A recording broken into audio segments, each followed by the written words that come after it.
il y a une idée préconçue qui serpente dans les consciences de beaucoup d'enfants de Dieu. C'est une doctrine en fait, qui explique qu'un enfant de Dieu, normalement, Jésus-Christ a dit, aimez vos ennemis. Priez pour ceux qui vous maltraitent. Voilà, aimez vos ennemis, priez pour ceux qui vous persécutent, qui vous maltraitent. Et donc, j'ai souvent entendu cela, qu'on ne devait pas prier contre nos ennemis. Il ne faut pas prier contre ses ennemis. Voilà, il ne faut pas prier contre eux, il faut prier pour nos ennemis. Donc, et c'est quelque chose qui est dû au fait qu'on ne comprend pas bien l'enseignement et la doctrine biblique sur l'ennemi. Ça veut dire, c'est quoi un ennemi dans la Bible? Lorsque la Bible parle d'ennemi, la Bible parle de quoi en fait? Qu'est-ce qu'elle veut dire? Ou lorsque le Seigneur Jésus-Christ a dit de prier pour nos ennemis, il dit pour ceux qui vous haïssent. C'est-à-dire, quelqu'un qui a de la haine pour toi, Jésus demande de prier pour la personne. Celui qui a de la haine pour toi, il faut prier pour cette personne-là. Et puis nous, quand on vient dans nos églises, on prie contre nos ennemis. On va prier au Seigneur au nom de Jésus. Tout rassemblement contre nous. Nous le divisons. Nous divisons ce rassemblement maintenant dans le nom de Jésus de Nazareth. Quiconque se lève contre ma vie, oh, toute âme forgée, on détruit ça au nom puissant et souverain de Jésus de Nazareth. Oui, mes ennemis vont voir maintenant le feu sur eux. Et puis on prie, on déclare, on proclame des malédictions et tout cela. Et puis les gens disent, ah, non mais attention, il y a un problème quelque part. Mais est-ce qu'on doit prier contre nos ennemis, même s'ils nous font du mal? Jésus a dit d'aimer nos ennemis, de prier pour ceux qui nous maltraitent, pour ceux qui nous haïssent. Alors, c'est qui donne l'ennemi? Lorsqu'on dit la nuit de la vengeance de l'Éternel contre nos oppresseurs. Mes amis, il faut comprendre une chose. Dans la Bible, il y a deux catégories d'ennemis. Il y a les ennemis ignorants. Il y a les ennemis qui n'ignorent pas, qui sont ennemis. C'est des ennemis de Dieu. Qui savent qu'en faisant mal au peuple de Dieu, on fera mal au cœur de Dieu. Donc, principalement, il faut d'abord se poser une question majeure. Posons-nous une question fondamentale et majeure. On va aller d'abord étudier le caractère de Dieu lui-même. On va aller étudier le caractère de Dieu lui-même d'abord. La question qu'il faut se poser, c'est, Jésus a dit de pardonner à ceux qui nous offensent, de pardonner à ceux qui vous offensent. Si vous ne pardonnez pas aux autres leurs offenses, votre Père céleste, lui non plus, ne pardonnera pas vos offenses. Bon, c'est des questions qui sont fondamentales. Donc, ça veut dire que je suis obligé de pardonner à mon ennemi son offense. Ça, c'est clair, c'est la doctrine fondamentale biblique sur le pardon. Il n'y a pas une autre doctrine. C'est-à-dire, c'est ça la doctrine biblique fondamentale. Maintenant, il faut se poser une question. Cependant, il faut se poser une question. La première question qu'on va se poser dedans pour que les gens comprennent bien ce que c'est qu'un ennemi. C'est-à-dire comment la Bible perçoit ennemi. Parce qu'il y a plusieurs types d'ennemis dans la sainte parole de Dieu. Maintenant, on va prendre d'abord un premier problème. Dieu et Satan. Pourquoi ils ne sont pas réconciliés jusqu'à présent? Pourquoi est-ce que Dieu n'a pas pardonné au diable?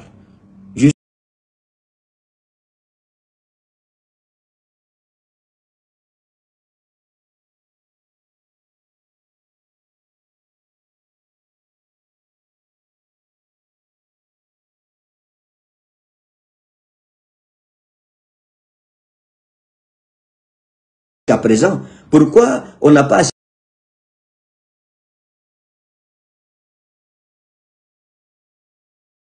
assisté à un grand événement entre le royaume des cieux et le royaume des ténèbres, où Dieu, pourtant Jésus nous dit de pardonner à nos ennemis. Satan, c'est un ennemi de Dieu. Pourquoi donc Dieu ne pardonne pas à Satan?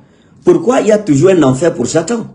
Pourquoi est-ce que Dieu a réservé le Hadès, la Géhenne pour Satan et pour ceux qui lui obéissent, comme Jésus lui-même a dit?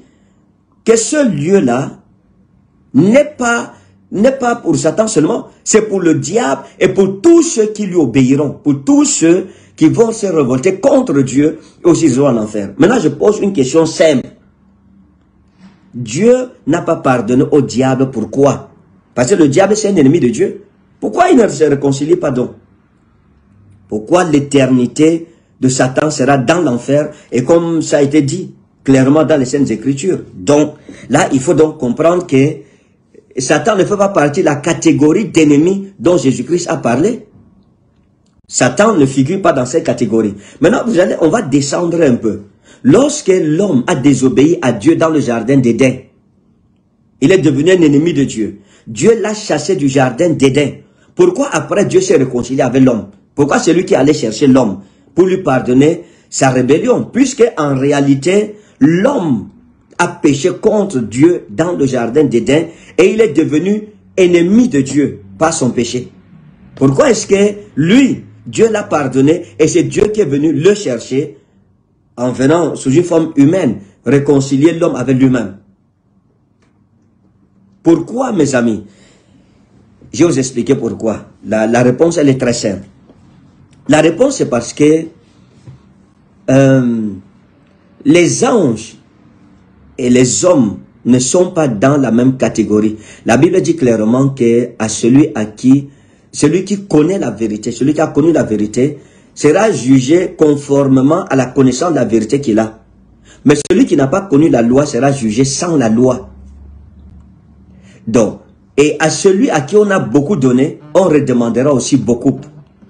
Donc, Satan et l'homme ne sont pas sur la même catégorie, que ce soit en ce qu'on a reçu de Dieu ou en ce qu'on a vu, la position que l'on a eue par rapport à Dieu. Satan a vécu au ciel avec Dieu. L'homme a vécu sur la terre.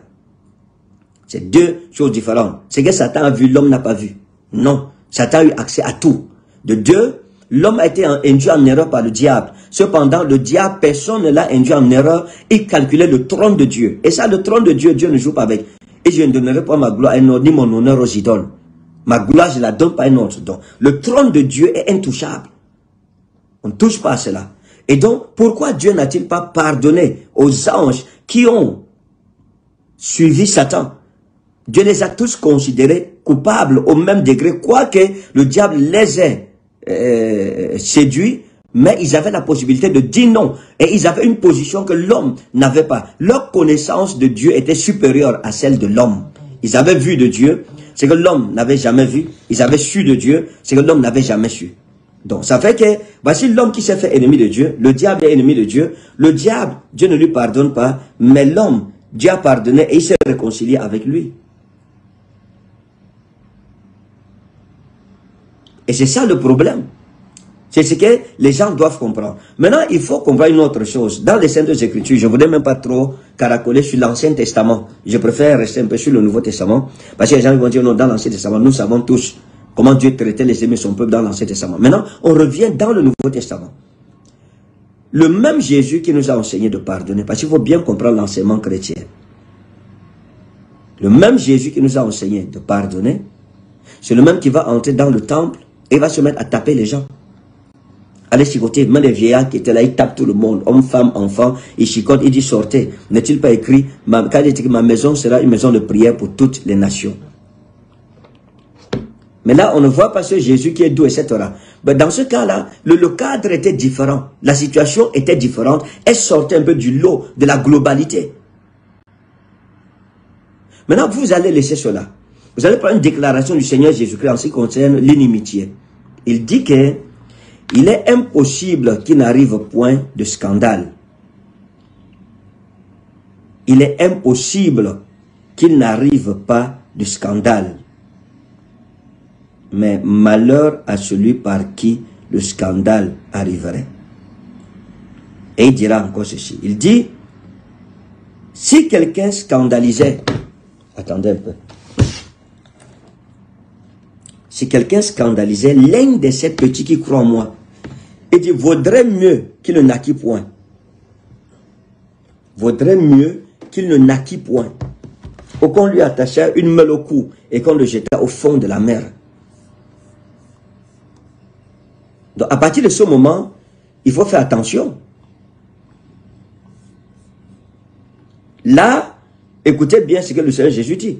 Il dit, ne vous vengez pas vous, mes frères bien-aimés, mais laissez agir la colère. Car il est écrit, à moi la vengeance, à moi la rétribution, dit votre Dieu. Donc, le fait qu'on pardonne à nos oppresseurs ne veut pas simplement dire que Dieu ne va pas user de vengeance envers ces personnes. Il faut faire attention. Un chrétien ne doit pas se venger lui-même.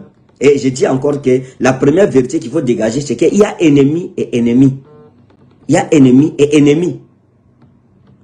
Il y a des gens qui sont nos ennemis par ignorance. Ça veut dire quoi? Ça veut dire quelqu'un qui te persécute, ton mari qui te persécute, ne veut pas que tu ailles à l'église, et tout ça parce que le diable lui met des choses dans la tête. Lui, en réalité, il agit sous l'inspiration de Satan. Il est séduit comme Adam et Ève dans le jardin d'Éden. Il est différent d'un magicien, de quelqu'un qui va entrer dans une secte pernicieuse, dans la sorcellerie, pour venir détruire ta vie.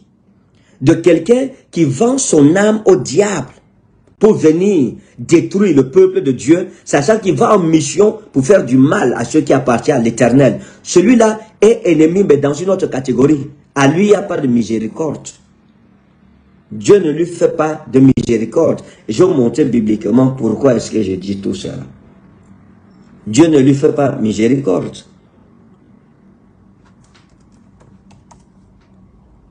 Alors le Seigneur Jésus-Christ dit que il est impossible. Il dit dans Matthieu 18, verset 6. Analysons un peu cette parole. Mais si quelqu'un scandalisait un de ces petits qui croient en moi, il vaudrait mieux pour lui qu'on suspendît à son cou une meule de moulin et qu'on le jetât au fond de la mer.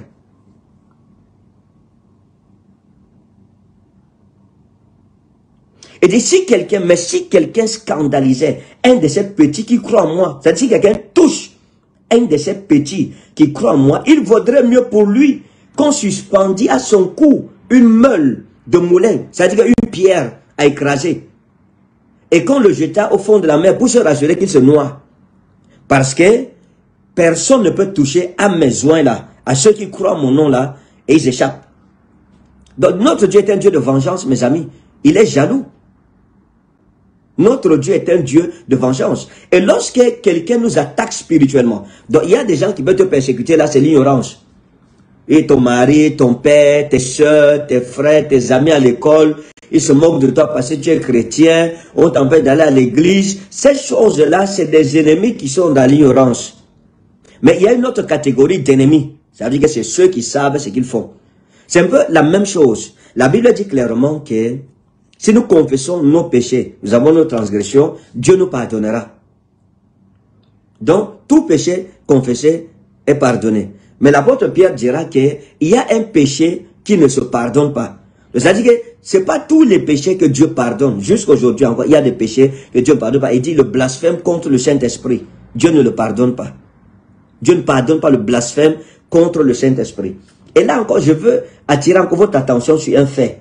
Parlant du blasphème. Le blasphème contre le Saint-Esprit.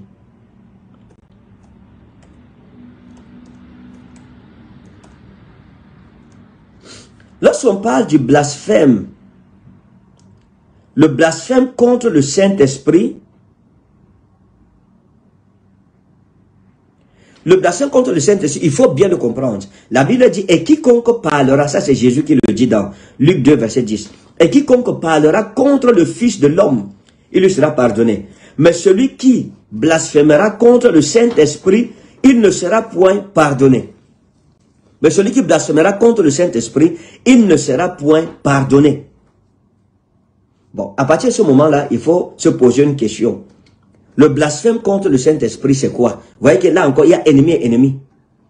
Jésus dit que si quelqu'un parle contre le Fils de l'homme, tu peux mal parler de Jésus, tu seras pardonné. Mais celui qui mal parle du Saint-Esprit, lui, ne sera pas pardonné. La Bible dit qu'il commet un péché éternel. Maintenant, est-ce que vous et moi, lorsque nous étions païens, on n'a pas parlé contre le Saint-Esprit? Parce que le blasphème contre le Saint-Esprit, c'est insulter le Saint-Esprit ou bien attribuer les œuvres de l'Esprit de Jésus-Christ à Satan, au diable. Donc, on ne s'attaque pas au Saint-Esprit. Mais combien d'entre nous, quand nous étions païens, nous avons parlé contre le Saint-Esprit? On s'est moqué même des gens qui parlaient en langue. Ils ont parlé, c'est les langues de démons, ça c'est les langues diaboliques et tout ça. On s'est moqué du Saint-Esprit, dit que non, ça c'est pas le miracle, ça c'est le diable et tout ça. On l'a fait, mes amis. Donc, c'est ça qu'on appelle le blasphème contre le Saint-Esprit. Mais, la question donc, pourquoi aujourd'hui, quand nous acceptons Jésus, on est pardonné? Parce que le blasphème contre le Saint-Esprit ne concerne pas les ignorants. Non. Le blasphème contre le Saint-Esprit concerne ceux qui ont été éclairés. Ouais. Il dit ceux qui ont été éclairés. Je vous invite à vous abonner à ma chaîne Merveille de 10. Activez la cloche de notification à côté afin de recevoir les vidéos futures. Activez le pouce levé pour liker la vidéo et partager. Donc, il faut comprendre cela. Le baptême, le blasphème contre le Saint-Esprit concerne ceux qui ont connu la vérité, qui ont été éclairés. La Bible dit dans Hébreux 6, verset 4, « Car il est impossible que ceux qui ont été une fois éclairés, qui ont goûté le don céleste et qui ont eu part au Saint-Esprit et qui ont goûté la bonne parole de Dieu et les puissances du siècle à venir et qui sont tombés, soit encore renouvelés et amenés à la repentance, puisqu'ils crucifient pour leur part le Fils de Dieu et l'exposent à l'ignominie. » Donc, la Bible a expliqué, pour celui qui a été une fois éclairé, écoutez bien, qui a été éclairé, car il est impossible que ceux qui ont été une fois éclairés, qui ont goûté le don céleste, c'est-à-dire les dons de l'Esprit, les bénédictions de Dieu, les grâces de Dieu, ses faveurs dans nos vies, les miracles, les signes, les prodiges et tout cela. On a vu Dieu intervenir dans nos vies. Et qui ont eu part au Saint-Esprit. Voilà. Qui ont goûté au Saint-Esprit, à ses dons, à la communion avec lui, ou bien au baptême dans le Saint-Esprit. Et qui ont goûté la bonne parole de Dieu. C'est-à-dire qui ont eu une connaissance. La parole de Dieu, qui l'ont vécue à une certaine époque de leur vie. Et les puissances du siècle à venir. Dans les révélations de Dieu, ses manifestations, et qui sont tombés, soit encore renouvelés et amenés à la repentance. Dit que pour eux, c'est plus possible. Puisqu'ils crucifient pour leur part le Fils de Dieu et l'exposent à l'ignominie. Maintenant, combien d'entre nous avons goûté au Saint-Esprit, on a été baptisés dans le Saint-Esprit, on a goûté à la bonne parole de Dieu, on a rétrogradé et on est revenu et Dieu a continué à nous utiliser. Parce que nous ne sommes pas concernés par cette parole. Non, c'est pas cette catégorie. Lorsqu'il parle, il ne parle pas des rétrogrades.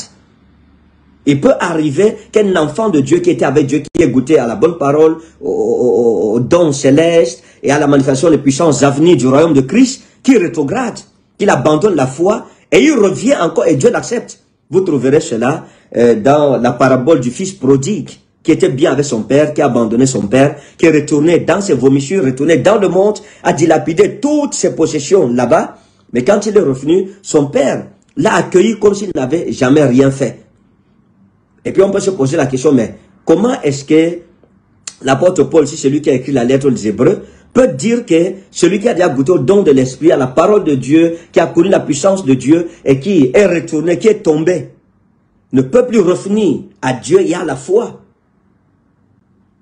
Et comment donc le fils prodigue, là c'est contradictoire? Ce n'est pas contradictoire. L'apôtre Paul ici ne parle pas des rétrogrades.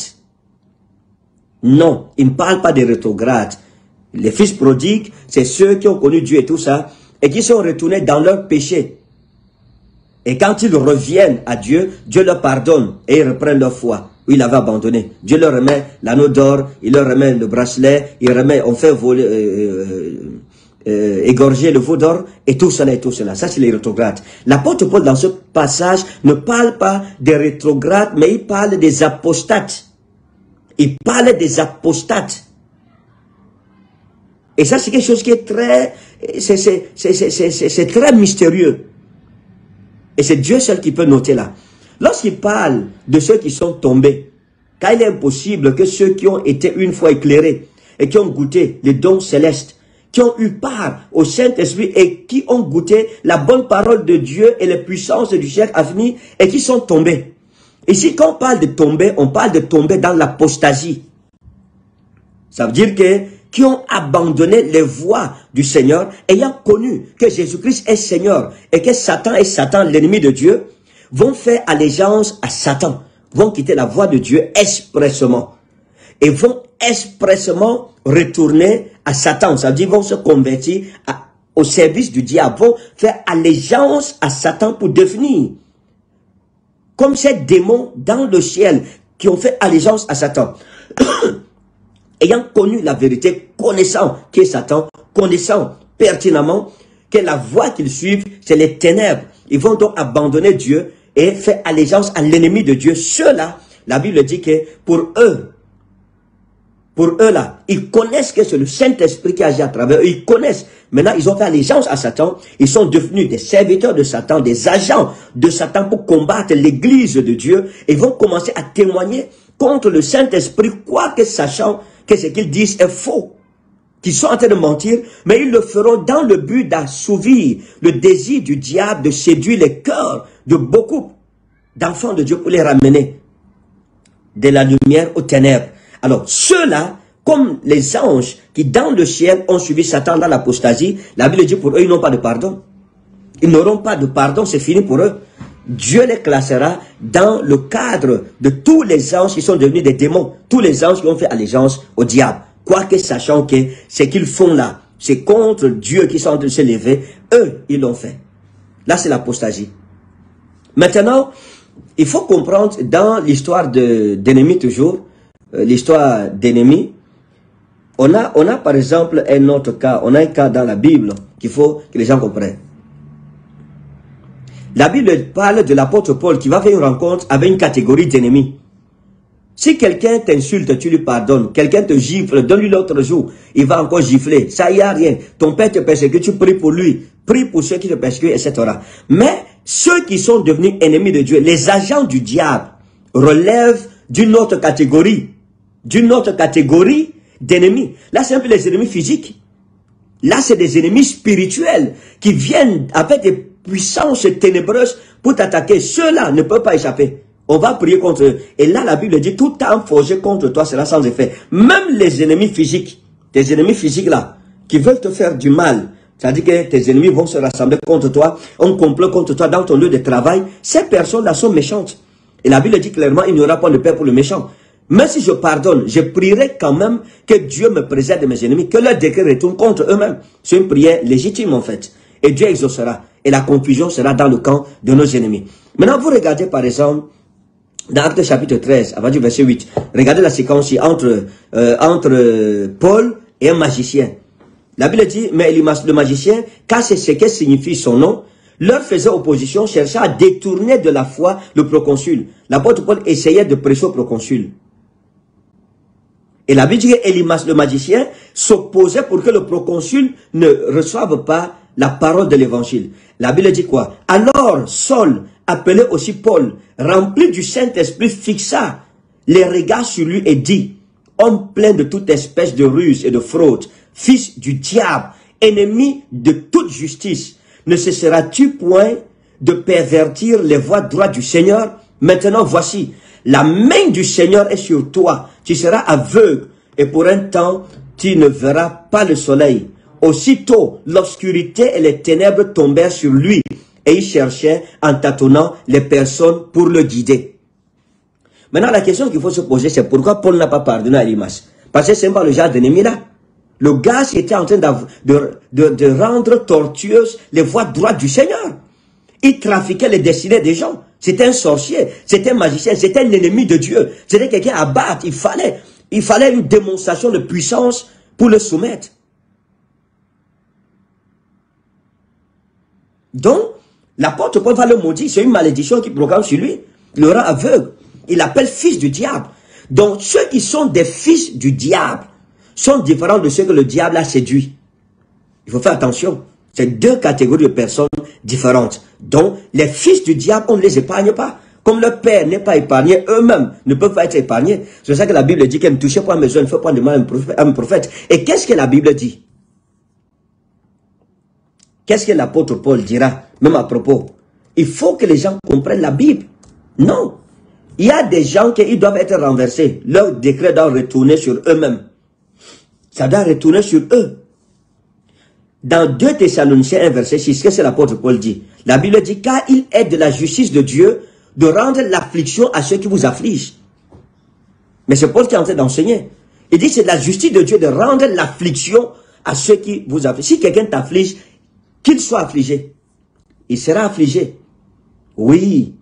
Parce que tu n'as rien fait à quelqu'un, il vient te faire du mal, Dieu ne le laissera pas tranquille. Donc nous, le combat spirituel est une réalité, mes amis. Parce que c'est par ces choses que les gens comprennent que dehors ici, il y a les gens qu'on ne touche pas. Il y a un Dieu dans le ciel qui défend ses enfants. Donc, voilà. Il faut donc comprendre que les fils du diable, eux, on ne joue pas avec eux. Non, non. On ne joue pas avec eux.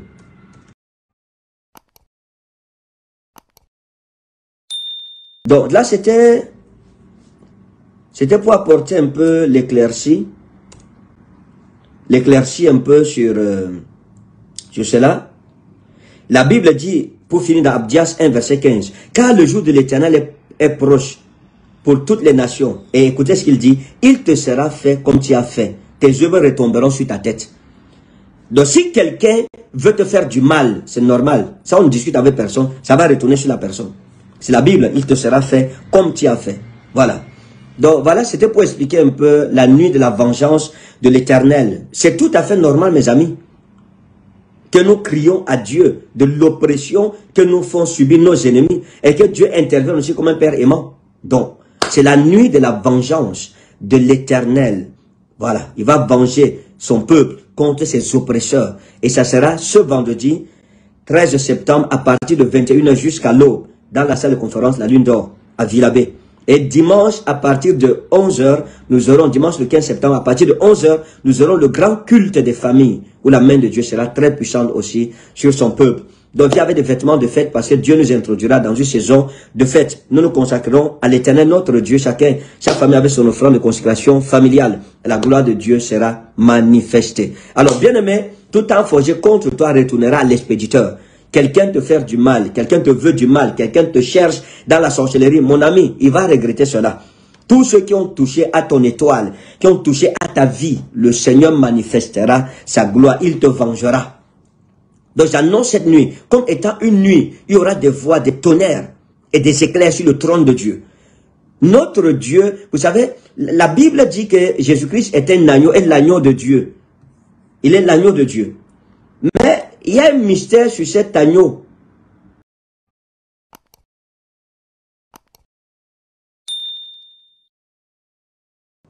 Il est l'agneau de Dieu.